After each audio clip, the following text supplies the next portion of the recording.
Hello everyone, this is Korosh Erfani and today is Monday, March 9th, 2026.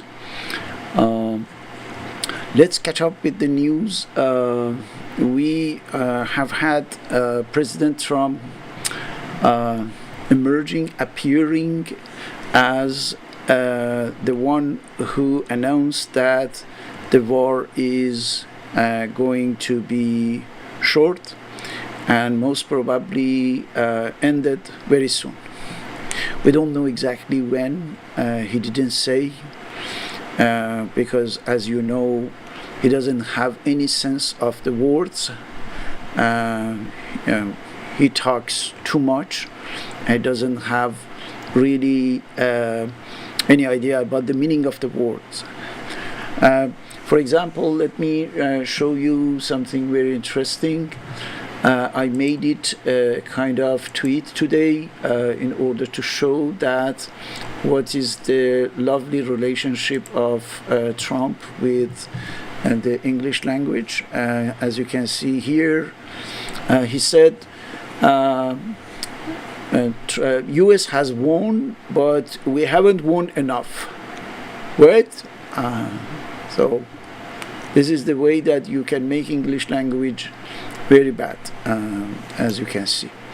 So, and the reason why he's talking in this way, because he doesn't have any idea about what to do, what he's going to do, unless the boss will call him and give him the exact instructions, and then he knows what to talk about. Otherwise, right now we have this impression that nothing is going on as planned for Israel. The United States doesn't count really in this equation. For Israel, nothing is going as planned, and that's why, with reference to the situation over there, he had the mission to come and to prepare the grounds maybe for something. But in a full contradictory sayings, words, phrases, ideas, nobody understood really what he wants to say. In one of the cases, for example, he's talking about, again, the animosity with the English language. Here he says, Trump says the war is very complete. Very complete. We don't know what it means. Something is complete or not. Very complete, it doesn't make sense. It's like saying that our neighbor is very pregnant. She's pregnant or not. Very pregnant, very complete. So, anyway, what's going on? The fact is that we are closing to 12th day of the war. And you remember in 2025, the war that Israel started lasted 12 days. And this is showing somehow the carrying capacity of the Zionist entity for any of this kind of war. Okay? Something between 10 to 12 to 15 days at most, but not more. Which means that Israel is getting to a point where the possibility of implosion starts really to be realistic and we can say close. Many sources are talking about a serious interrogation in Israeli society regarding what is going to happen finally for this war, when this war is supposed to end, because they want to know when they can come out from the shelters and have a normal life. And it had been said that we are going to do something very fast, extremely powerful and fast. Trump was calling it today excursion, a short excursion. right? A short operation that must have been finished very soon. Trump calls Iran's operation a short-term excursion. All right. From now on, we enter in a very interesting phase of this process, this war. Why? Because till now, we can talk about a period of time that I call, is not really a lexicon of military language. I am using the term of mighty honeymoon. Okay? There is a honeymoon for a very powerful force. In the both sides of a war, there is one that is very powerful, is the first army of the world, and another one, the ally Israel, is the first force, military force of the Middle East. So everything is in their side, and of course, when they start, they can do whatever they want. And this is what they have been doing from the day one till now. But from now on, suddenly, there is pointless to continue, because they said that we targeted 5,000 points in Iran, 5,000 targets, right? They said that there is no navy, there is no air force, their capacity of sending missiles, producing the missiles, launching the missiles, everything had been wiped out, 80%, 90%. So which means that, yeah, mission accomplished. They don't have anything else. So that's why now we can announce that we are going to end very soon. It's going to be finished pretty quickly. Quote. So that's the period of honeymoon, where you think that the war is just what is happening in the battlefield, and beyond that, there won't be any consequences. Anything that you can consider as the result or side effects of what you have started as war, as military operation, or as short-term excursion, right? And suddenly, the reality is there waiting for you to remind you that no, it doesn't work like that. Why? Because we have very strong signals coming from the Iranian side saying that we are not interested in any kind of ceasefire for now. Some sources are talking about Witkoff and other people from the State Department attempting to establish a contact with the Iranians, but the Iranians refused completely, and there is no contact. They don't want to talk with the Americans. Let's dive into this, because it's a very interesting point, and we have to know why the Iranians are not really interested in this kind of, ceasefire, interruption of battles or fights. No. First, we have to know why Trump is doing so. Why today he came in two immediate gatherings, one in Florida, another one in Washington, in order to announce that it's done, it's over, we are going to finish very soon. First, you remember in the last video, I tried to say that we are going to have a bloody Monday in the markets. And all the indicators have been telling us regarding what was happening in Japan, in South Korea, in the East Asia markets, that something very bad, because it was some 78% of fall of the indicators, and we knew that something very bad is coming toward Europe, and a few hours later for the United States. And effectively, it started like that in the Dow Jones, and all the indicators were in red for hours and hours till the savior Trump came and announced that don't worry about this, it's over. It will be very shortly finished. We have done whatever we wanted to do, so we had planned for 4-5 weeks, but we are in advance, so we don't need really to continue on that time. We can already finish for 10, 12, 13, 14 days, and it's over. So that was for a little, let's say, curbing the price surge, right? And also the degradation of all the indicators of the stock market. So the idea was how we can suppress that, right? How we can blunt it to control the damage control.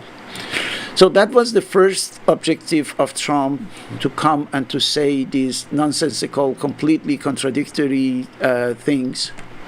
And the second one was the idea of preparing the grounds, the context, so that they can announce what we called a few days ago preemptive victory, right?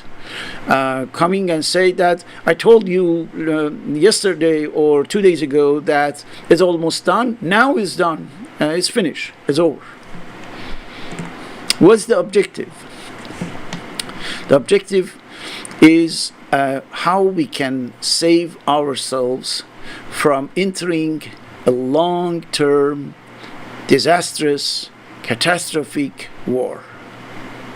Why? Because everybody is there to tell him that that was a mistake, that Iran is not Venezuela, that we are far from toppling the regime.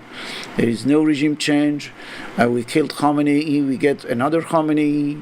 So and the Iranians are sending still missiles, drones on Israel and on the countries in the Persian Gulf. So nothing really can be considered as promising for the close future, near future. So what to do? Trying to find in a way or another to get away, to escape the possibility of having a long-term disastrous war, right? Because we know the consequences, the economic consequences of this war have been already extremely negative, and they are going to worsen more and more. So, but the problem, there is a little problem, a very small issue, which is that in any war you have two sides. And in order to stop war, both sides must agree, right? And right now we see that Iranian doesn't seem really being in agreement with what Trump is suggesting. And I would like to describe the reasons for which Iran doesn't want at all this possible or potential ceasefire. The first one is that right now Iran is in a very bad situation. You can imagine that the situation just before starting this war was almost catastrophic in Iran, right? Extremely bad. And right now it's, X times more. So why Iran has to accept a ceasefire that cannot really help it to get to a better situation? but most probably in a worse situation. Why? Because right now, by accepting a ceasefire, Iran doesn't take anything as positive point from the other side. The only interest, the only apparent interest is not getting hit anymore. All right, but the damage is already done for Iran. It's too late. They don't have anything. And it's not even a question of, for example, removing sanctions or whatsoever, because there is no negotiation, there is no agreement, there is nothing that can satisfy the Iranian side about a possible ceasefire or interruption of strikes over Iran. So now Iranians are thinking about what to do, and they see that their enemy, or their enemies, we can say, are in a very bad situation, or even I can say day after day in a worse situation.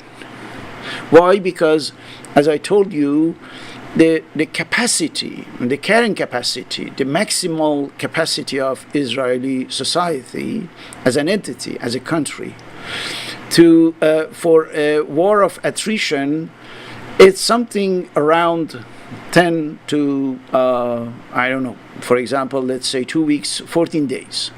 But beyond that, we said that, right?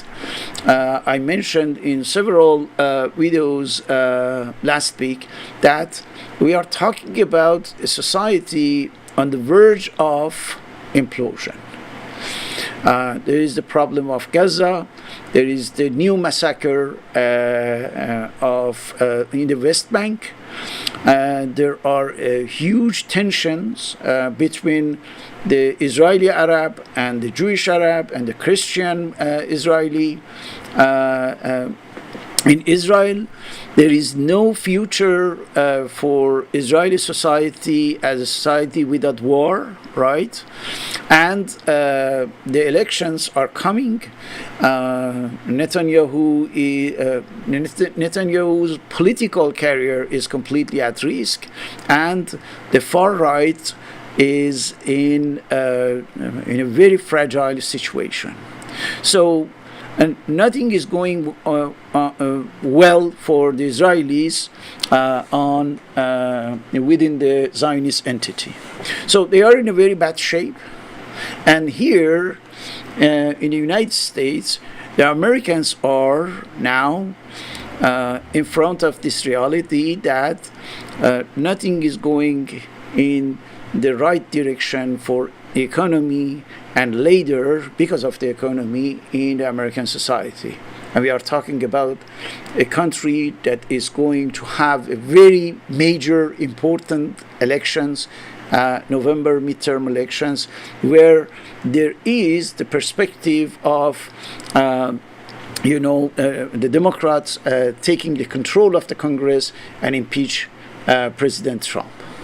So, in such a situation, of course, Trump needs a kind of calming down the situation, right, in such a way that it can maybe get out of this quagmire. You remember I mentioned 3 scenarios last night. One is just to give up, right, and to accept that they couldn't really reach any objectives that had been fixed by Israel or by the United States as the main objectives: toppling the regime, changing the regime, getting control of the Iranian oil, Iranian territory, Iranian natural resources. Nothing has been really achieved, right? Just destruction. more and more destruction, killing more than 1,200 people, injuring almost 12,000 people, destroying a lot of things, including schools, banks, a lot of civil buildings. So that's the result. That's all they are getting. Of course, destroying the missiles, the drones, but how many? To which extent? Iran is capable right now to send missiles and drones over Israel and all the American bases in the Arab countries of the Persian Gulf. So we don't know exactly what they are. And they can be the result to announce a victory, a huge victory over Iran. On the other hand, Iran is thinking that what I am getting through a ceasefire, a few months of being away from bombs, right? But what about after a few months, when again the United States, under the order of Israel, will come back and start to bomb us for whatever reason. So that's why when the Iranians are thinking about the fact that they lost a lot of the infrastructures and they don't have any money for reconstruction, for rebuilding, and there is no possibility to attract the investment in the country, the foreign investment.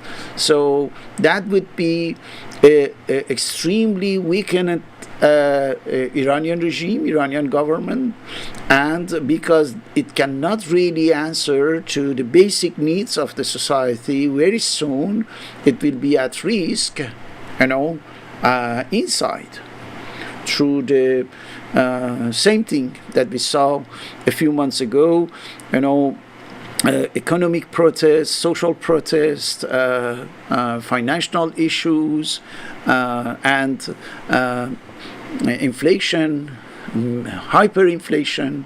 So that's why the Iranians don't have anything to lose if they don't accept these probable ceasefire suggested by the United States or maybe by some other countries.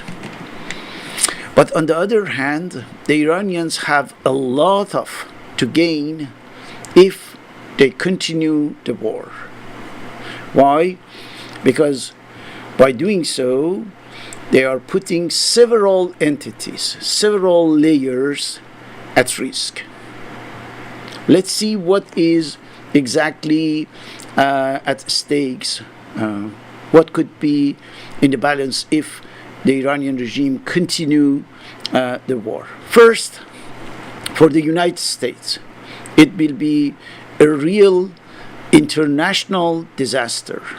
Why? Because the global markets are ready to react violently, really aggressively. Essentially, we shouldn't forget that if Japan's economy is at risk, Japan can come, to sell off all the treasury bonds of the United States, and we are talking about something like $6 to $7 trillion. And if they come really to cash these bonds, the American economy can risk hugely to go down, to fall, but very far, So that's why it's really in the interest of the United States to calm down the global market, the financial market, the global energy market. And that's why today President Trump was talking about the fact that we want to help Chinese economy. Through what? Through ending this war, so that the Strait of Hormuz can reopen, and through that, the Chinese economy can get the necessary energy from the Arab countries in the region. But this is exactly where the Iranian can maneuver. Another layer, that's the first one, is the United States. The second one is pushing Israeli society toward an implosion. And really, over there, the situation is extremely bad. Despite all the censorship Netanyahu's government tried to impose to all the medias and even the Israeli citizens, we know by here and there that the situation, psychological and social situation, is extremely bad. The Israeli economy is completely in shambles right now, and everything almost is, in a very bad shape. So Israel will be also in serious crisis if the war continues. Just a few days more, 1, 2, 3 weeks more. Now, what about the Arab countries in the Persian Gulf? They will be almost dead completely. They will die economically, politically, and socially. Look at what is going on right now in Bahrain. There is an uprising of the population, and it's possible to topple down the monarchy over there, right? This is the fate that is waiting for Saudi Arabia, for Kuwait, for Emirates, incrementally. A real crisis over there. And, of course, global economy. Through the elements like keeping shut the Strait of Hormuz, the Iranians are able to bring down the global economy. Because right now, the European countries are in a kind of panic. They don't get the necessary energy, and imagine that we are still in winter over there, and it would be day after day worse.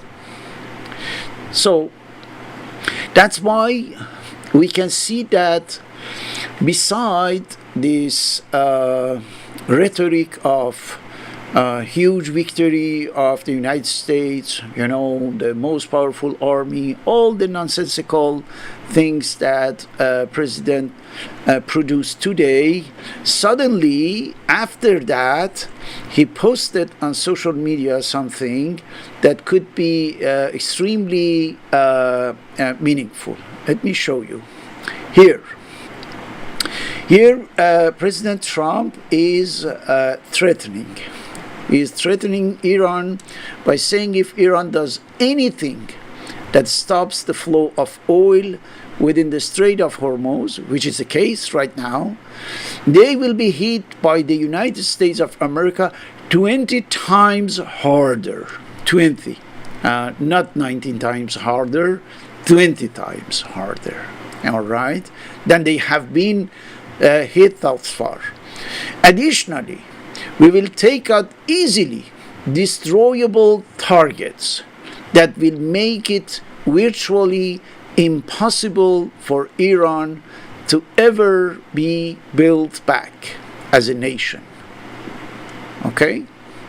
So what he is talking about is talking about the Israeli agenda that had been dictated, that had been ordered to Trump in order to achieve it, in order to realize it. And that's why he is reproducing what had been dictated. Death, fire, and fury will rain upon them.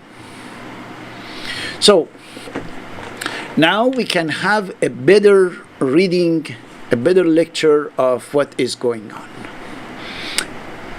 I mentioned in my previous videos that the war has been started to wipe Iran out, to destroy completely Iran.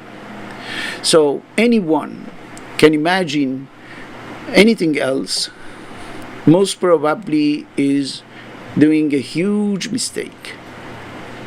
You will be very, erroneous, wrong, if you think that Israel triggered this war in order just to damage Iran and then leave Iran just as a, destroyed country, for example, mostly, partly, but not completely.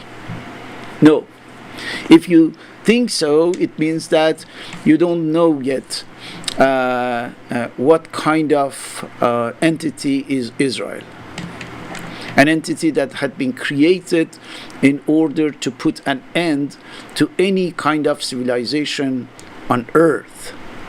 This is the objective, this is the mission, this is the historic mission of Zionism, to put an end to any kind of state nations in the Middle East. And once they have their greater Israel in the Middle East, to do it to the whole world, so that they can have the earth only and only for themselves. If we have time, I will explain it, the process, because this is a huge plan. This is a huge plot. This is a global plot of Zionists in order to, completely remove anything that can look like a nation state anywhere on earth. The earth must be completely cleaned from the no-Jewish population so that they can dominate the whole planet for themselves. It's a little horrible, but this is what they think and this is what they want really to do. But let's back to the story of the war in the 11th day of what has started in February 28th. So we are talking about something very interesting. I mentioned before that the setting, the framework of this war is set in such a way that the possibility, among the possibilities that we have enumerated last night in the last video, leaving Iran as it is, sending the boots forces over there, boots on the ground, and bombing with the nuclear weapon Iran, right? That were the three possibilities we talked about. So as you can see, the conditions are such that there is no possibility for the first one. Not because the actors don't want it, but because technically it's impossible. There is no point really for Iran to accept such a thing, that it had been partially destroyed for the infrastructure. 5,000 targets had been struck and destroyed. Now, without anything, as Trump says, without air force, without naval force, without missiles, without drones, now there is a ceasefire. Okay. There is no financial perspective. There is no the removal of sanctions. There is no anything regarding the Iranian assets that are freezed. There is no agreement regarding the nuclear. Nothing. Just ceasefire. Of course, Iran cannot accept that. Nobody can accept this. Once you have done it to a country, that country doesn't have anything to lose because it has been already destroyed and they don't have anything else to, to be worried about. Now, we understand that Iran is not in a situation that can continue an endless war forever, right? But we saw that everybody was saying that Iran cannot win and doesn't want to win war.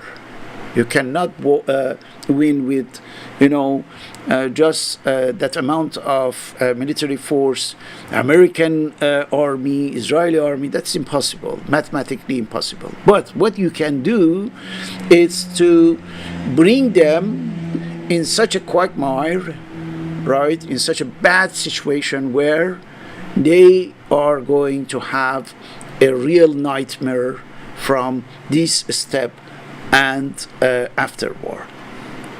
From this step where everything starts to be a problem for President Trump, for the United States, and by extension for Israel. But don't forget that.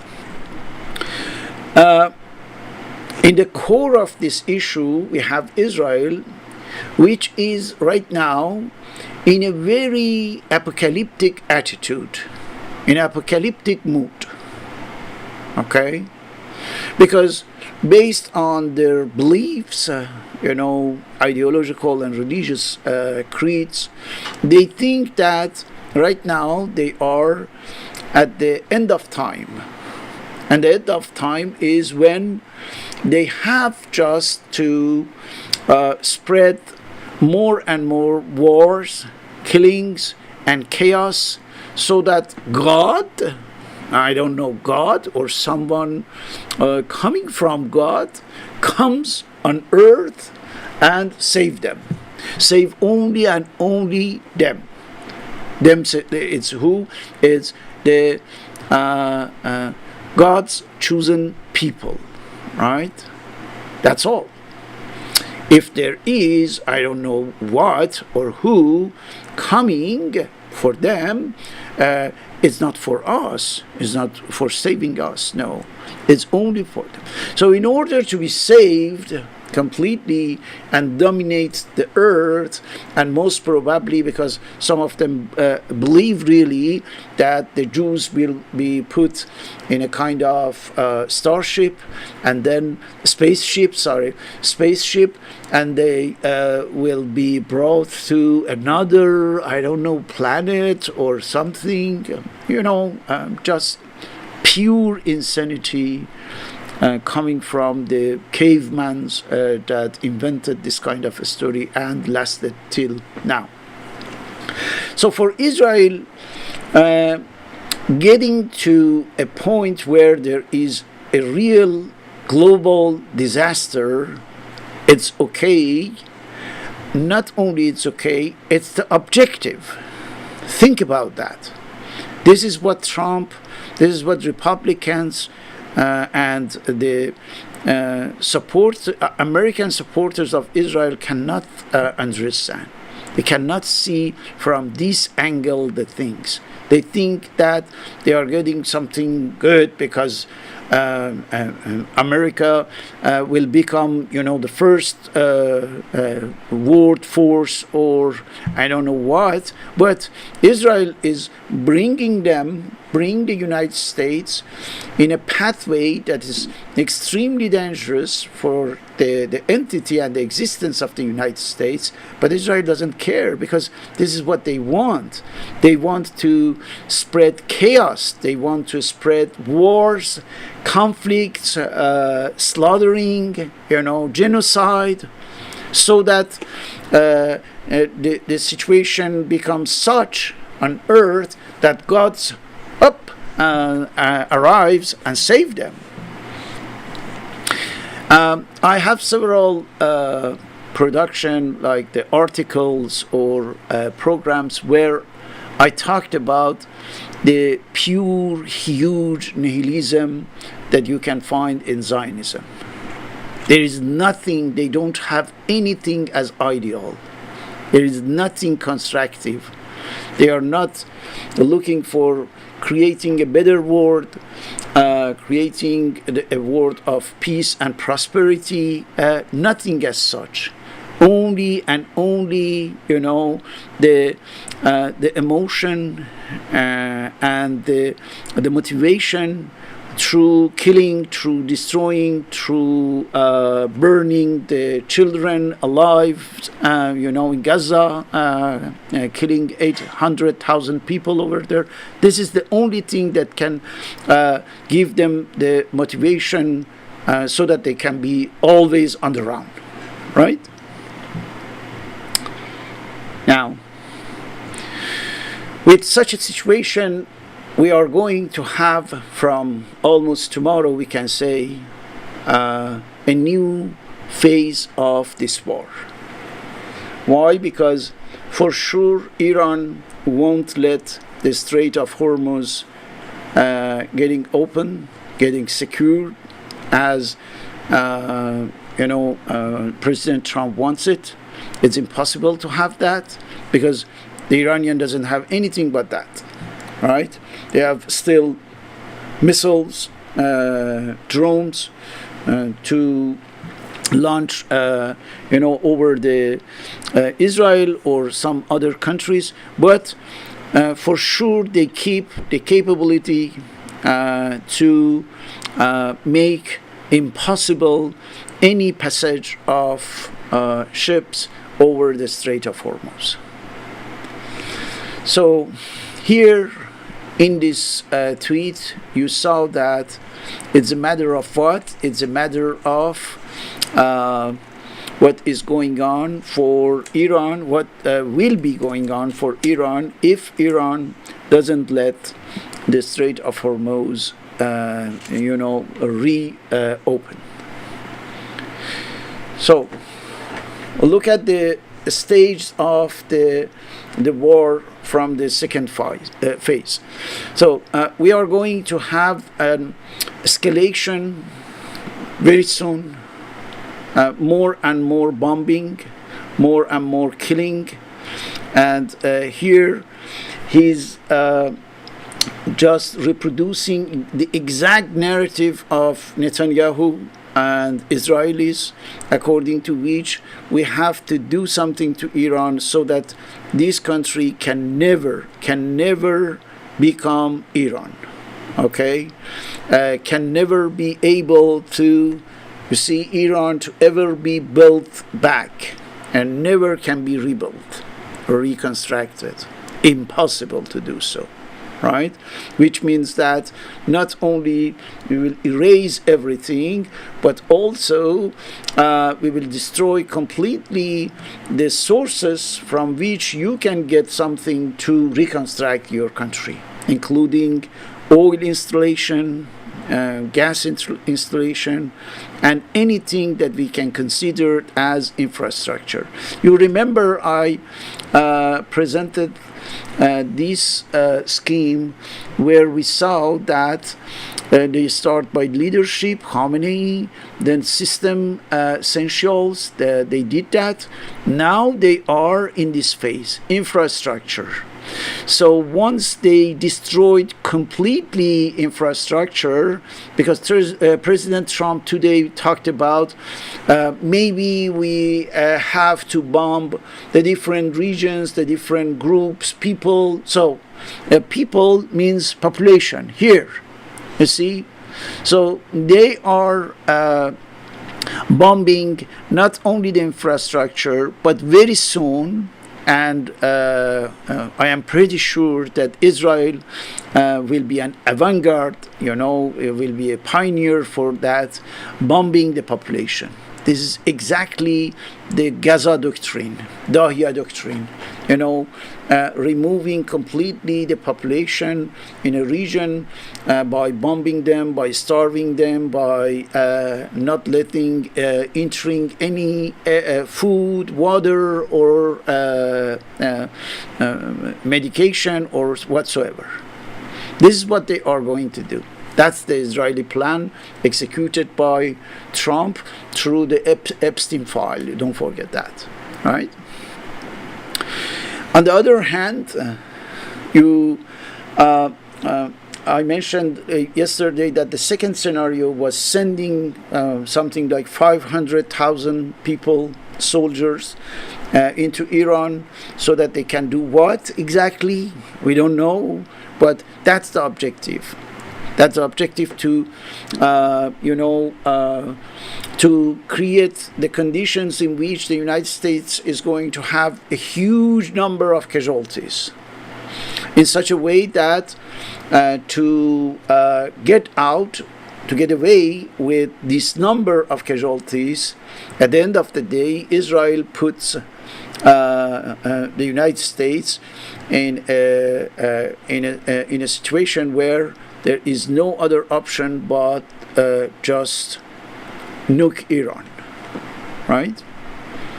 This is how Israel is organizing the things, so that they can really remove physically an entity that is called nation state of Iran.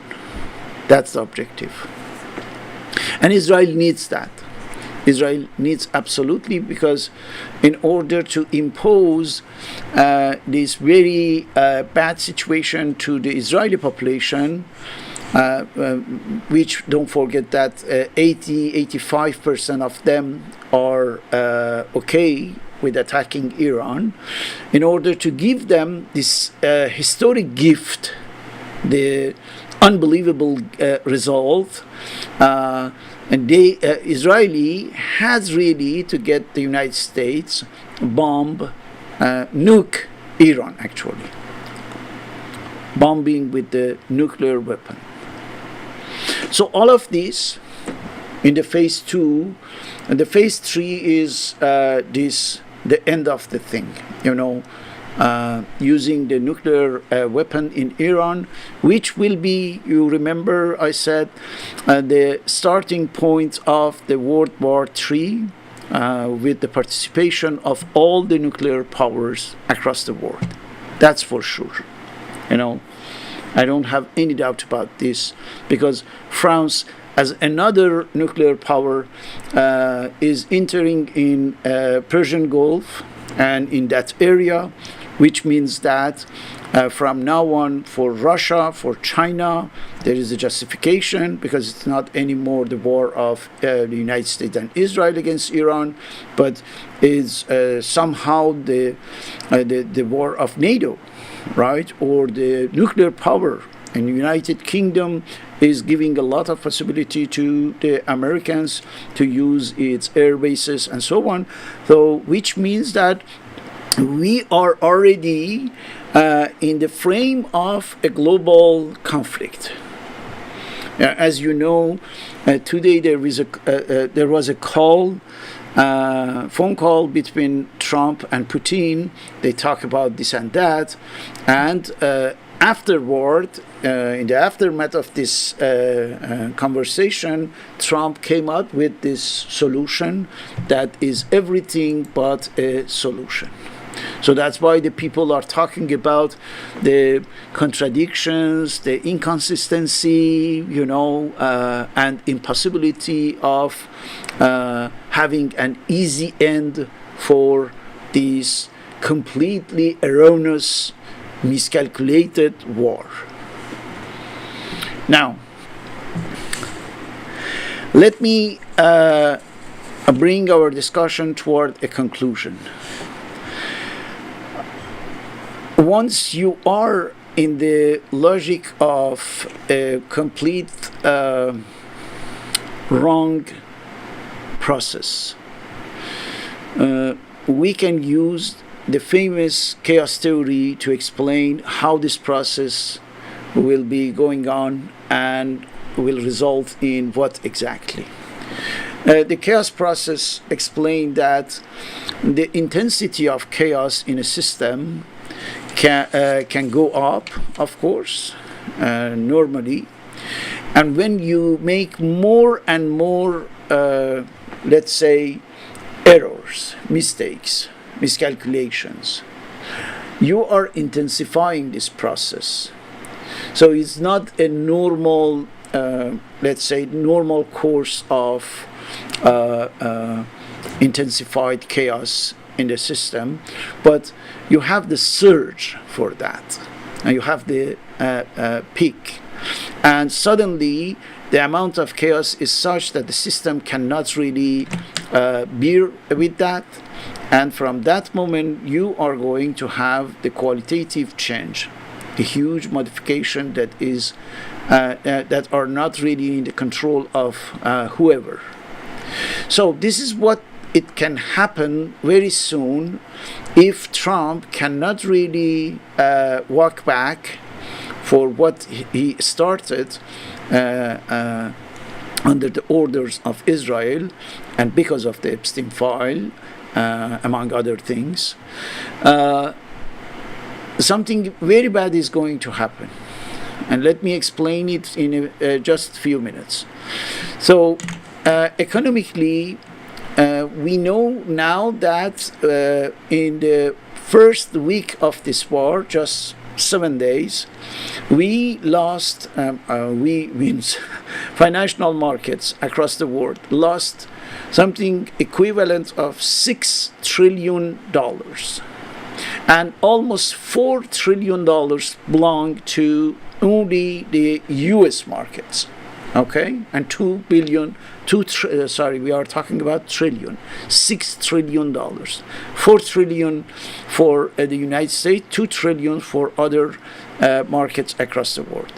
Now, in the second week, if it continues, because today we had effectively the red indicators in the Dow Jones and other stock market, if this week continue in the same way, we won't have another 6 trillion. It could be suddenly exponentially much more.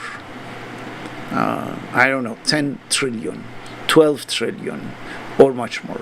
For the third week, again, it won't be doubled on, right? That would be much more. So from the moment this process is engaged and Trump has lost all the leverage in order to walk back, in order to, walk away from this situation, we are done. We are doomed. The world economy will collapse, and we are going to have the gravest economic, social, and political crisis of the last century, including 20th century and 21st century. So we are talking about a global collapse of economy, global collapse of diplomacy, politics, and anything institutional in order, to take care of that. Impossible really to imagine what could be done if such a thing happens. And believe me or not, we are just a few days away from the starting point of this phase. Based on my calculation, in the middle of this week, if the Strait of Hormuz remain shut, if there is no miracle, I don't know how, on the basis of the Iranian determination to get the Strait of Hormuz down, right? What is in the balance is not the economic situation of the United States or Israel, but the whole world. And don't forget that with the collapse of the global economy, we are going to have a lot of socio-political chaos everywhere. And that's why we are going to have more and more wars. The wars like between Pakistan and Afghanistan, for example. The fact that the Chinese have to go, for Taiwan in order to, keep the balance for themselves. Russia has to finish the job in Ukraine. And in order to avoid it, the United States is using only and only violence, military forces, more destruction, which will worsen the situation. Okay, which will get the situation worse, and from the moment where there is no really any positive, constructive perspective, we are engaged in a real nightmare for the whole world. We can say, and let me finish with this.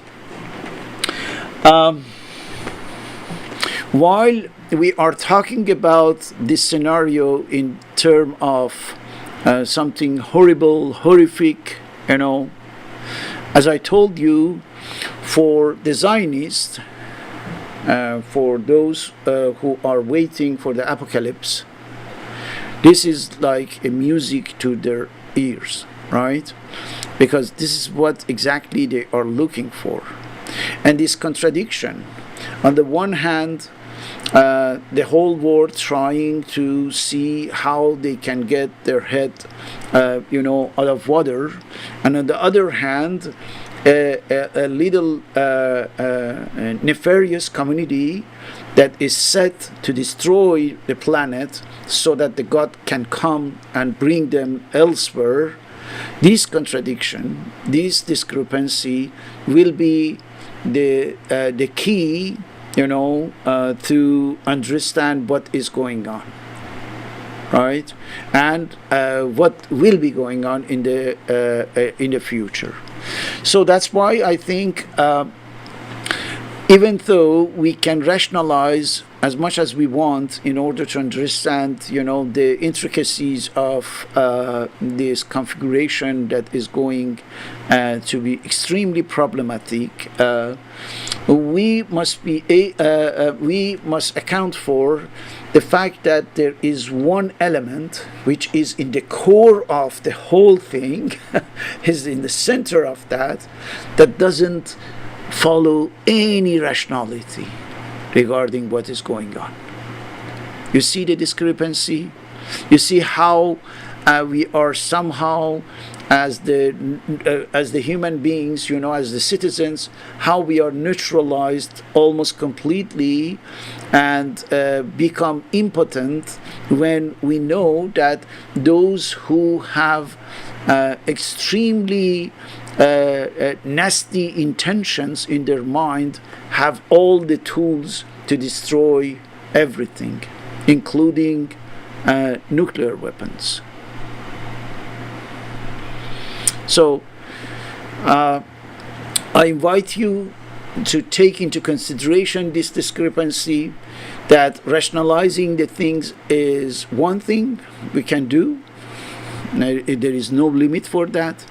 And the total irrational nature of the main protagonist, the main actors of this equation.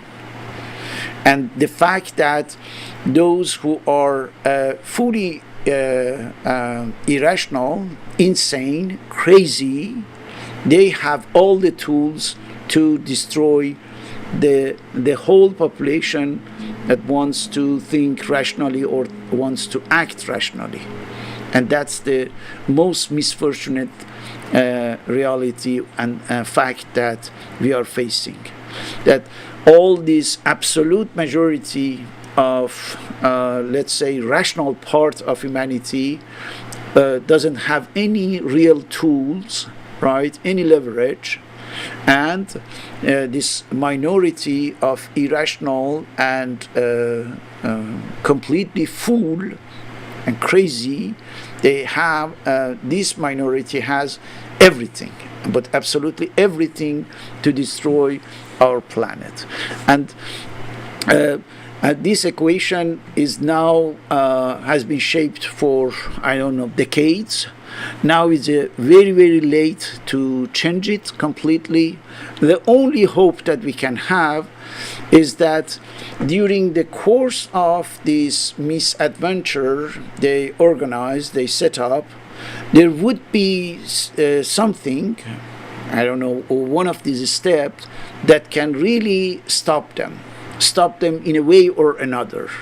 I don't know how, by their physical removal, by scaring them or whatsoever.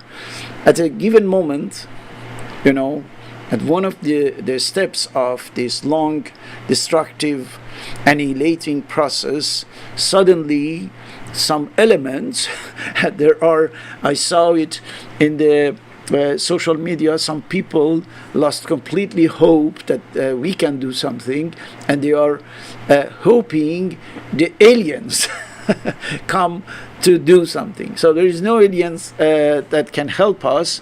This is us. We must do whatever we can so that we can stop it, But let's hope also that the normal course of this process at a given moment push them toward another choice, toward something that is not really as irrational as they want to do. Okay, let's hope so. Thank you very much for watching this video. I ask you to participate in these discussions by putting the comments, and also by sharing your point of view on what you hear in these videos, and also sharing this video with other people, so that, as I told you, we can find maybe a solution thanks to collective wisdom and brainstorming and the collective effort, actually. Let's hope so. Let's hope the best. We are going to continue this discussion in other videos. I have a presentation very soon regarding the model that Israel and United States wants to establish at a global level. We are going to talk about that later. Thank you very much for watching this video.